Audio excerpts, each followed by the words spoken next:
तो उनका अधिकार था। आज का दिन हम सब देख पा रहे हैं कि वो अधिकार दिल्ली को मिल पा रहा है और उसके साक्षी आप सभी लोग हैं। एक बार जोरदार तालियों से अभिनंदन। हृदय की गहराई से बहुत बहुत धन्यवाद आदरणीय प्रधानमंत्री श्रीमान नरेंद्र मोदी जी का, जिन्होंने दिल्ली को इतना बड़ा उपहार दिया कि हम शब्दों में बयान नहीं कर सकते। बहुत बहुत धन्यवाद करना चाहूँगी हमारे माननीय केंद्रीय स्वास्थ्य मंत्री श्रीमान जगत प्रकाश नड्डा जी का।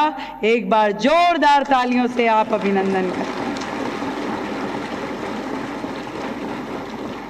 हमारे दिल्ली से ही मंत्री भाई हर्ष मल्होत्रा जी, हमारे सांसदगण यहाँ पर उपस्थित हैं, आदरणीय भाई मनोज तिवारी जी, रामवीर सिंह बिदूड़ी जी, हमारे योगेंद्र चंदोलिया जी, बांसुरी स्वराज जी, हमारे मंत्रीगण भाई प्रवेश सिंह वर्मा जी, सिरसा जी, रविंद्र सिंह जी, हमारे स्वास्थ्य मंत्री पंकज कुमार जी के लिए भी एक बार जोरदार तालियां बजाइए।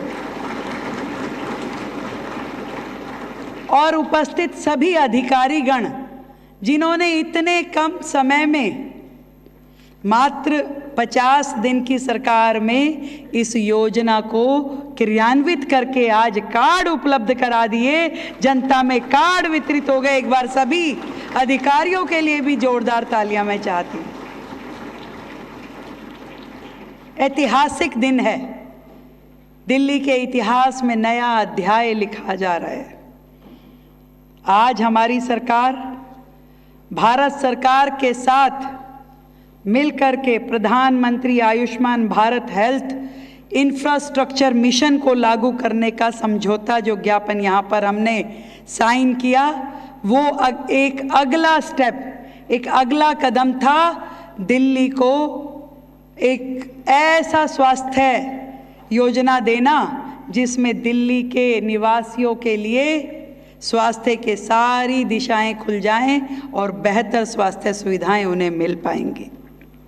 मोदी जी ने एक नारा दिया, स्वस्थ भारत समर्थ भारत। सही बात भी है, यदि भारत स्वस्थ होगा तभी समर्थ बन पाएगा। कल ही इसी प्रांगण में मोदी जी ने जब नवोकार मंत्र पे अपनी बात रखी, उसमें भी जो 9 संकल्प देशवासियों को लेने के लिए बोला, स्वास्थ्य उसमें से एक था। ये दिखाता है कि हमारे देश के प्रधानमंत्री कितना कंसर्न है इस विषय से कि देश का प्रत्येक नागरिक स्वस्थ हो और हमेशा खुशहाल रहे। एक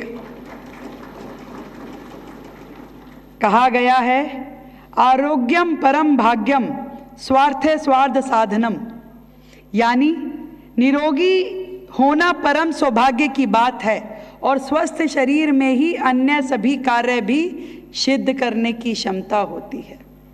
और उसी सिद्धांत को लेते हुए देश के प्रधानमंत्री जी ने हमेशा हर क्षण भारतवर्ष के प्रत्येक नागरिक के स्वास्थ्य की चिंता की है। उन्होंने कभी उज्ज्वला के माध्यम से देश की बहनों की स्वास्थ्य ठीक रहे, उनके फेफड़े उस धुएं में ना गले, उनकी आंखें ठीक रहे, उनकी सारी योजनाओं में आप देखिए कि देशवासियों का स्वास्थ्य लाभ छिपा हुआ है।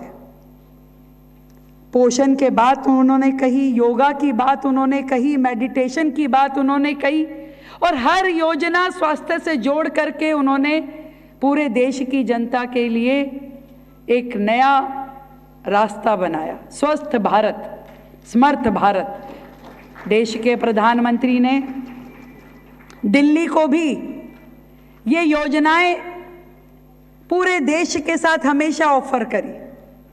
आयुष्मान भारत योजना जब पूरे देश में लागू हुई तो दिल्ली के मुख्यमंत्री जी से भी कही गई कि आप इसे लागू कीजिए।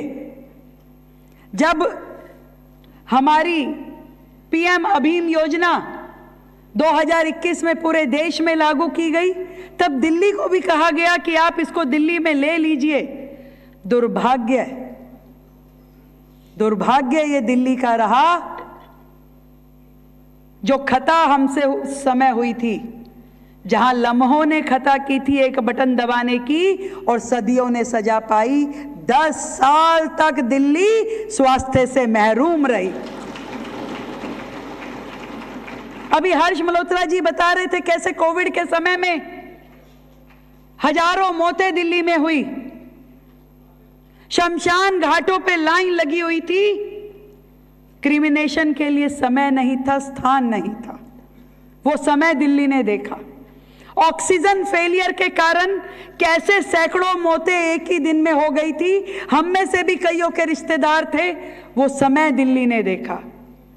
ये सिलसिला खत्म नहीं हुआ, अभी तक की भी परिस्थितियां ऐसी थी और ऐसी हैं कि आज टेक्नोलॉजी के नाम पे हमारे अस्पतालों में सुविधाएं नहीं है, बेड नहीं है जितनी जनता है। एक सर्जरी के लिए 6-6 महीने बाद की, साल भर बाद की डेट दी जाती है। कोई टेस्टिंग करवानी हो तो महीनों का समय लग जाता है। डॉक्टरों की कमी है, साधनों की कमी है, अस्पतालों की कमी है। यहां तक कि 24 अस्पताल दिल्ली में जो कोविड के समय में शुरू हुए, अधूरे छोड़ के पिछली सरकारें भाग खड़ी हुई। हजारों करोड़ रुपए उस पर लग गए, परंतु आज भी वो ऐसी स्थिति में नहीं है कि उनको बना करके फिर से काम में लिया जा सके।